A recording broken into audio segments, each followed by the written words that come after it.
Почитувани добар ден. Министерството за внатрешни работи во соработка со Републичкиот совет за безбедност во сообраќајот и Факултетот за безбедност од Скопје продолжува со своите интензивни акции за да ја зголемиме сообраќајната култура и на тој начин да придонесеме за намалување на бројот на жртви во сообраќајот.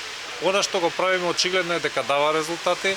Минатата година е година со најмал број на жртви на сообраќајниците во последните 15 години. Минатата година имавме 116 жртви, а оваа година бројките покажуваат дека имаме дополнителна тенденција на намалување и тоа значително намалување на бројката на жртви во сообраќајни несреќи. Имено во првото тримесечие имаме 18 жртви, додека во првото тримесечие од минатата година имало 28 жртви.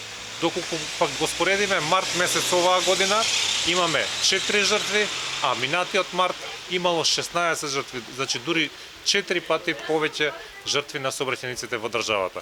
Но се разбира, за нас и една жртва е многу и затоа продолжуваме како со превентивни, така и со репресивни мерки со цел да ги санкционираме оние кои што не ги почитуваат правилата, а се разбира, ја користам оваа прилика да упатам благодарност до огромното мнозинство граѓани кои што со своето почитување на правилата заеднички со нас придонесуваат за поголема безбедност во сообраќајот. Ви благодарам.